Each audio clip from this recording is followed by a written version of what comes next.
Il y a plusieurs façons d'investir dans la crypto-monnaie. Tout dépend de vos objectifs et de votre connaissance du marché. Dans cette vidéo, je vais vous parler d'une méthode simple à comprendre et facile à mettre en place. Il s'agit de la stratégie du dollar cost averaging.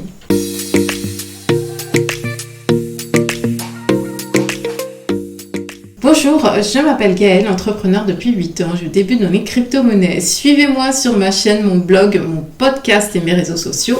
Les liens sont en barre d'informations. Dans cette vidéo, je ne vous donnerai pas de conseils financiers. Je ne suis pas responsable des éventuelles pertes en cas de transaction d'investissement. Et je ne recommande pas non plus d'utiliser ces indications comme seule source d'information. Renseignez-vous selon votre pays et je vous conseille de prendre de quoi noter. Qu'est-ce que le dollar cost averaging ? Littéralement, cette expression signifie moyenne du coût en dollars. Cette méthode est aussi connue sous le nom d'investissement programmé ou d'achat périodique par somme fixe. Le dollar cost averaging est une stratégie qui peut faciliter l'investissement dans les marchés hautement volatiles. Elle consiste à automatiser ses achats de crypto, d'actions ou d'obligations en investissant des sommes d'argent égales à intervalles réguliers, par exemple 100 € par mois. En utilisant la moyenne du coût en dollars, les investisseurs peuvent réduire leur coût moyen par action, qui inclut des frais, et peuvent réduire l'impact de la volatilité sur leur portefeuille. En achetant régulièrement sur les marchés haussiers et baissiers, les investisseurs achètent plus d'actions à des prix plus bas et moins d'actions à des prix plus élevés.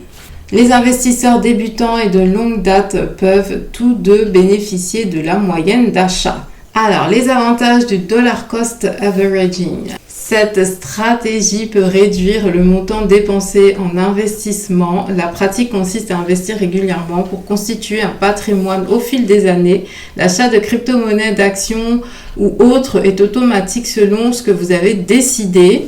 Elle supprime les pièges du marché tels que l'achat quand les prix ont déjà bien augmenté. Le dollar cost averaging élimine aussi les émotions liées à l'investissement et vous empêche de nuire potentiellement au rendement de votre portefeuille. Comme vous achetez plus d'actifs lorsque les prix sont bas, cela permet de lisser le prix et crée généralement un scénario dans lequel le coût moyen par actif que vous payez est inférieur au prix moyen de l'actif.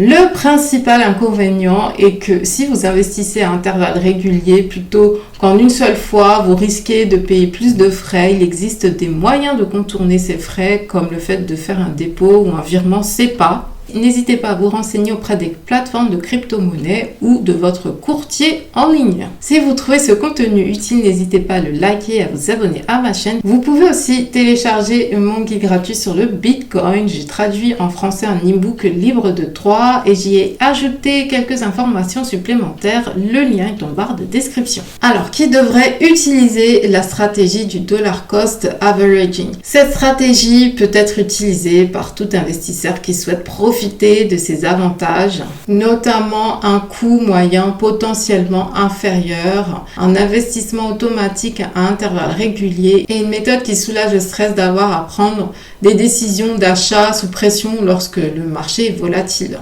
Elle est aussi utile aux investisseurs débutants qui n'ont pas encore l'expérience ou l'expertise pour juger des moments les plus opportuns pour acheter. C'est aussi une stratégie fiable pour les investisseurs à long terme qui s'engagent à investir régulièrement mais qui n'ont pas le temps ou l'envie de surveiller le marché et de programmer des ordres de clôture, de vente ou d'achat.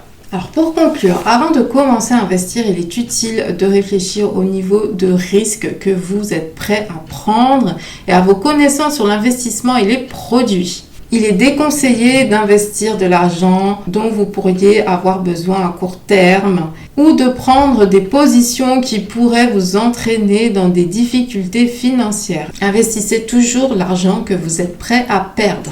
L'idéal est de pouvoir associer plusieurs stratégies d'investissement, par exemple combiner la stratégie du dollar cost averaging avec l'analyse technique. Je vous remercie d'avoir regardé cette vidéo et je vous dis à très vite.